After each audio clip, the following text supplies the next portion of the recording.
प्यारे भाइयों, आजकल बालाजी के मंदिर में बने प्रसादम पर बहुत बड़ी अफवाह फैलाई जा रही है। न जाने यह सच है या झूठ, या तो बालाजी ही जान सकते हैं, परंतु बहुत बड़ी धार्मिक आस्था पर चोट पहुंच रही है। ये जिसकी भी षड्यंत्र है उससे भगवान क्षमा नहीं करेंगे और जनता के सामने ही इनको सजा देंगे। इस पर धार्मिक द्वेष भी फैलाई जा रही है। यह हमारे देश के लिए बहुत ही खतरनाक षड्यंत्र है। मैंने इस विषय पर एक सोशल एक्टिविस्ट से उसकी राय सुनी, जो मुझे बहुत ही अच्छा लगा, जिससे मैं आप लोगों के सामने शेयर कर रहा हूँ। ज़रा आप भी ध्यानपूर्वक सोचिएगा। उस सोशल एक्टिविस्ट ने बोला कि यह लड्डू में मिलावट वाली बात उस समय की बताई जा रही है जब रेड्डी की सरकार थी, अर्थात कांग्रेस समर्थित सरकार। आप जानते हैं अभी आंध्र प्रदेश में बीजेपी की सरकार है और इस बात को, लड्डू वाली बात को, चंद्रबाबू नायडू ने उजागर किया है। तो क्या चंद्रबाबू नायडू ने सबकी आंखें खोल दी है? उनको फूल मालाओं से स्वागत किया जाना चाहिए। उस सोशल एक्टिविस्ट ने कहा, इस सिचुएशन को आप सीधा उलट पलट कर देखिए, उलट दीजिए, अर्थात सरकार को उल्टा करके सोचिए।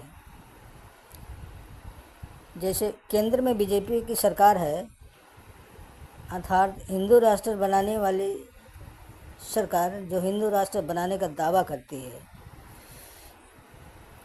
एक क्षण के लिए मान लीजिए, आंध्र प्रदेश में वर्तमान में बीजेपी सरकार के स्थान पर अगर रेड्डी कांग्रेस समर्थित सरकार होती और नायडू बीजेपी सरकार अभी रेड्डी के पार्टी के स्थान पर ऑपोजिशन में होती और यह लड्डू वाली अफवाह फैलती, तब क्या रिएक्शन होता आप समझ सकते हैं? भाई साहब, आप सोच नहीं सकते। बीजेपी की केंद्र सरकार तुरंत हरकत में आती, 3-4 बार जांच अब तक हो चुकी होती, आरोपी अभी तक जेल में होते, बालाजी का मंदिर सील हो गया होता, ट्रस्ट के लोग जेल में होते, तथाकथित घी कंपनी को बंद कर दिया गया होता, इसके मालिक जेल में होते, कई एफआईआर दर्ज हो गया होता। पर अभी क्या हो रहा है? सरकार कुंडली मारे बैठी है, जनता और साधु संत आहत हो रहे हैं, चिल्ला रहे हैं, मीडिया भड़का रही है, उस पर घी में आग लगा रही है, पर कार्रवाई के नाम पर कुछ नहीं हो रहा है। अभी तक एफआईआर नहीं हुई है, किसी को जेल नहीं हुआ है। बालाजी के ट्रस्टी के लोग ज्यों की त्यों शांत हैं। कोई 2-3 बार जांच नहीं हो रही है उस लड्डू की। तथाकथित घी के कंपनी को मात्र ब्लैक लिस्टेड किया गया है। कंपनी के मालिक पर कोई कार्रवाई नहीं हुई है, ना ही जेल हुई है अब तक, ना एफआईआर हुई है।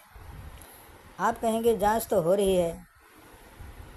सोचिए, अगर अभी आंध्र प्रदेश में नायडू की जगह विपक्ष अर्थात रेड्डी की सरकार होती, तो क्या अभी तक केंद्र सरकार जांच का इंतज़ार करती या पहले ही रिपोर्ट पर ही कार्रवाई हो गई होती?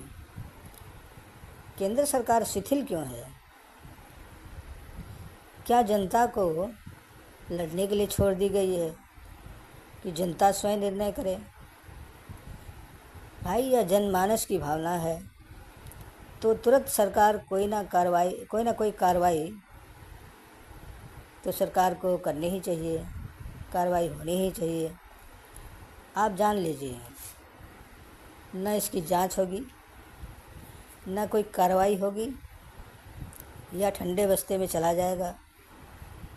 हम और आप आपस में चिल्लाते रहेंगे और लड़ते रहेंगे। ज़रा राजनीतिक मामला को समझने की कोशिश कीजिए और चंद्रबाबू नायडू का हाथ चूमिए कि भाई आपने तो सबकी आंखें खोल दी, धर्म भ्रष्ट होने से बचा लिए।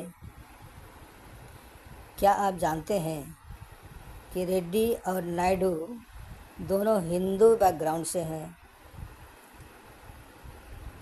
रेड्डी को ईसाई कहा जा रहा है, लेकिन सच बात यह है कि रेड्डी के पिता हिंदू थे और उसके बेटे जगन मोहन रेड्डी भी हिंदू हैं, पर उन्होंने केवल ईसाई महिला से शादी की है, परंतु शादी हिंदू रीति रिवाज के अनुसार हुआ है। भाई, बात इंसानियत की है। आखिर सभी तो किसी न किसी ईश्वर को मानते ही होंगे। इस बारे में जस्टिस काटजू ठीक ही कहते हैं कि यहाँ 80% पढ़े लिखे जनता मूर्ख है। भाई, राजनीति किसी की नहीं होती है, चाहे कोई भी पार्टी हो। कोई छोटा चोर है तो कोई बड़ा चोर, कोई छोटा डाकू है तो कोई बड़ा डाकू। ये केवल जनता को गुमराह करते हैं। इनको सिर्फ अपने गद्दी बचाना है। आंखें खोलो भाई। जय हिंद, जय भारत, नमस्ते।